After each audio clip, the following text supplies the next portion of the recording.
4 दिन मैंने पानी खाना सब कुछ बंद कर रखा था और यहाँ आई हूँ 5वें दिन आज सुबह सुबह मैं। आप सभी चैनल को सब्सक्राइब कर लीजिएगा, जो भी यूट्यूब पर देख रहे हैं चैनल को सब्सक्राइब कर लीजिए और शेयर कीजिए। राधे राधे महाराज जी के भक्तों, जैसा कि पंडाल में आई हुई आज इस महिला ने गुरु जी से कहा, जब तक आप मुझे अपने हाथों से पानी नहीं पिलाओगे जब तक मैं अन्न ग्रहण नहीं करूंगी। ये सुनकर महाराज जी ने इस महिला की इस सवाल का क्या जवाब दिया, देखते हैं वीडियो में। दोस्तों, अगर इससे पहले आपने मेरे चैनल को सब्सक्राइब नहीं करा हो तो प्लीज़ आप मेरे चैनल को सब्सक्राइब कर लें और देर ना करते हुए देखते हैं आज का ये वीडियो। राधे राधे गुरु जी, मेरा प्रणाम स्वीकार कीजिए। मैं सतना जिला से आई हूँ, मेरा आज 5वां दिन हो गया यहाँ और ये 4 दिन मैंने पानी खाना सब कुछ बंद कर रखा था और यहाँ आई हूँ 5वें दिन आज सुबह सुबह मैं जिस दिन आई हूँ तो आपके शिष्य लोगों से कही कि मुझे महाराज जी के हाथ से पानी पीना है और मैं महाराज जी के लिए ये प्रण रखी हूँ, मैं शपथ खा के आई हूँ कि मैं महाराज जी के हाथ से ही पानी पीऊँगी। तो यहाँ के शिष्य बोले वो किसी को पानी पिलाएंगे नहीं, तो मैं बोली क्या भक्त है। ठीक है, पर आप ऐसी उल्टी सीधी बातें क्योंकि हमें पानी महाराज जी पे भाई व्यस्त रहते हैं, 1000 काम होते हैं। जानती हूँ आपको पानी हमें आप अपनी आपने मुझे आज पिलाया है। 3 बजे रात आपने उठा के मुझे पिलाया। मैं बहुत प्यासी थी और मैं कल बहुत रोई गिरधर गोपाल जी से कि आपने मुझे कहा सपनों में आकर कि आप ऐसा करेंगी। अब देखो, अब हमें व्यस्तता थी तो हमें सपने में आना पड़ा आपके पानी पिलाने के लिए। तो आपने 3 बजे रात आके मुझे बहुत सी कुछ बातें कही हैं, मैं आपसे कहना चाहती हूँ। मुझे ये भी कहा है, मैं बोली गिरधर गोपाल मैं आपकी सेवा में आई हूँ, तो मैं आपको सपनों में बोली हूँ कि गुरुजी मैं आपकी सेवा में रहना चाहती हूँ यहाँ पे।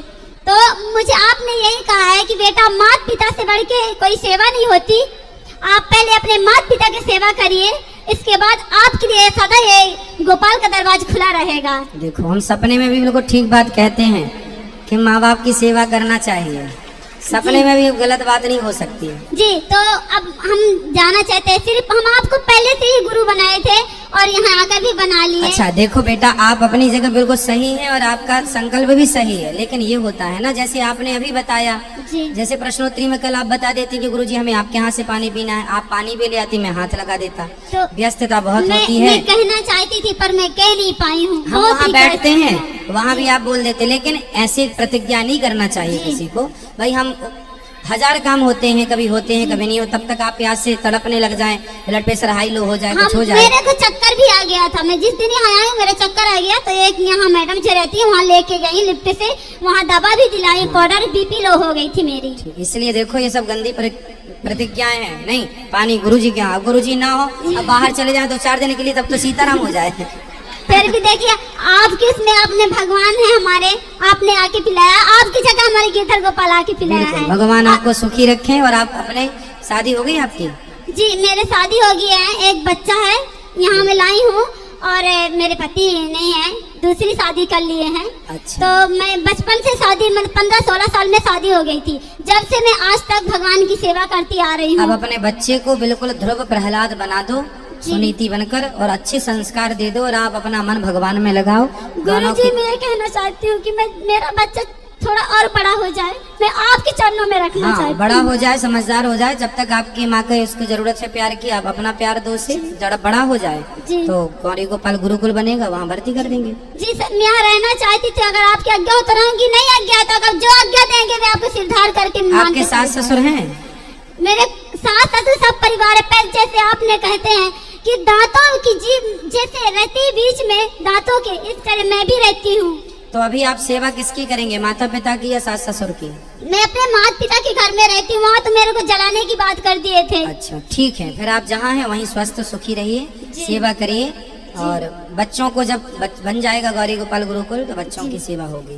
राधे राधे। खुश पर्सन है थोड़ा सा, मैं विचलित हूँ, थोड़ा सा ये भी सुनने चाहिए था कि मेरा जन्माष्टमी को जन्म हुआ था सब, और रात को 7:30 बजे का समय था और वही कोटड़ी में हुआ था, और ससुराल मिली बंदा अपने पांडुपुर हनुमान जी के, और सर को समझ नहीं आ रहा कि ये क्या पिछले जन्म को कर्म है क्या है, कुछ समझ नहीं आ रहा मेरे को, ऐसा कैसे होता है, कलयुग में होता है कुछ ऐसा? कैसा? जैसे जन्माष्टमी को जन्म हो गया और उसके बाद तो जन्माष्टमी को तो बहुत बच्चों का जन्म होता है। नहीं वो तो होता है, पर मेरे को समझ में थोड़ा सा कम आ रहा है, थोड़ा सा क्या किसी समझ क्या समझ ये नहीं आ रहा कलयुग में ऐसा भी होता है क्या आज का? क्यों कलयुग में अष्टमी को जन्म नहीं होता?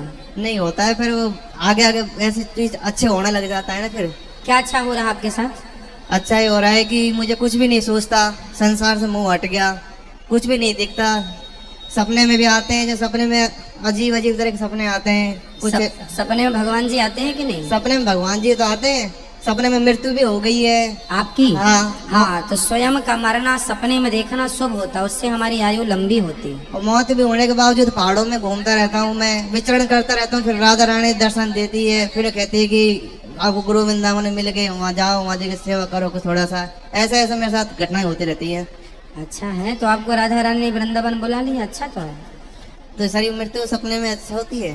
हाँ, सपने में खुद की मृत्यु देखना, इससे उम्र बढ़ती है। सपने में किसी की भी मृत्यु, जैसे मैं मृत्यु देखूं कि किसी की मृत्यु होगी मेरे जान परिचित वाले की, उससे उसकी उम्र ही बढ़ती है, जो अनिष्ट होता है वो टल जाता है। तो सपने में मृत्यु का देखना अच्छा होता है, सपने में पानी का देखना बहुत अच्छा होता है। तो ये कुछ चीज़ें सपना संकेत देता है, जो आने वाला समय है वो आपके साथ अच्छा है या बुरा है। कुछ अच्छे संकेत होते हैं, कुछ बुरे संकेत होते हैं। एक प्रश्न हो रहा है सर, मुझे यहाँ कुछ भी अच्छा नहीं लगता, मुझे मोक्ष की इच्छा होती है जाने की। मोक्ष किसे कहते हैं बताओ? मोक्ष ये है कि मेरे को संसार से कोई मतलब नहीं है, सिर्फ भगवान धाम, भगवान पूजा करना और धाम में जाने की इच्छा होती है। मोक्ष का अर्थ है सबसे मन हटा करके भगवान में मन लगाना और अपना कर्म करते रहना, कर्म नहीं छोड़ना, कर्मण्यवाधिकारस्तु। ठीक है, राधे। यही मोक्ष है। अकर्मण्य होके बैठना जाना। पत्नी है आपकी? पत्नी है ना? है। हाँ। तो बच्चे हैं? एक बच्चा है। हाँ, तो अभी जिम्मेदारियां पूरी करो। अकर्मण्य ना हो जाना। भगवान की भक्ति करना अच्छी बात है, पर भक्ति के नाम पर कुछ लोग अकर्मण्य हो जाते हैं। कुछ नहीं, हम तो भगवान में, हम मोक्ष चाहते हैं। मोक्ष भी ऐसे नहीं कि हाथ पे हाथ रख के बैठ जाओ मोक्ष मिल जाएगा। कर्म करते हुए मन भगवान में लगाए रखो, इसी से जीव मात्र का कल्याण है। बैठना नहीं है हिम्मत हार के कि नहीं जी मैं तो कुछ नहीं करूँगा। सर एक वो गाय थी सर, गाय पालते थे है ना, तो गाय की एक बच्ची है, थोड़ा सा अज्ञानवश वो मर गई आपसे? हाँ, कि मैं गाय को सेवा करता था पहले। तो कैसे मर गई आपसे गाय? वो क्या है कि मैं वैसे पत्थर वैसे ही फेंक रहा था दूर उनको हटाने के लिए, उसके सिर में लग गया और वो मर गई। तो तेज से मार दिया था? नहीं, धोखे से लग गया। फिर उसके बाद में फिर मैंने सोचा कि मैंने की गाय खूब बाद में सेवा भी करी, और गौशालाओं में भी मैं थोड़ा गायों को चारा वारा खिलाते रहता हूँ। गायों की सेवा करते रहिएगा। यदि पत्थर मारने से गाय मरी है तो वो गौ हत्या ही है। वो हत्या तो है, पर वो क्या है मुझे उस समय ज्ञान नहीं था। हाँ, ज्ञान नहीं था। जानकारी बिल्कुल भी नहीं थी, बिल्कुल कुछ भी नहीं था, धार्मिक से नहीं जोड़ा था मैं। आप अपने आप को भगवान से जोड़ के रखिए। भगवान बड़े दयालु हैं। भगवान कहते हैं जो मेरी शरण में आ जाता है तो करुण पाप करके आए मैं उसको क्षमा कर देता हूँ। सन्मुख होहि जीव मोहि जबहि जन्म कोटि यज्ञ नासहि करहि। तो गौ सेवा भी काफी करते हैं सब। हाँ, करते रहो, गौ माता की सेवा करो। ठीक है, राधे। गाय को मारना वारना नहीं चाहिए, ना पत्थर ना लाठी। अज्ञानवश हो गया था वो किसी कारणवश। चलो कोई बात नहीं, बिहारी जी आपको ठीक करें। और ये वीडियो भक्तों अगर आपको पसंद आया हो तो आप इस वीडियो को लाइक व शेयर कर दें। मैं मिलूंगा ऐसी किसी दूसरी वीडियो के साथ। जब तक के लिए राधे राधे। और भक्तों कमेंट में राधे राधे लिखना ना भूलें।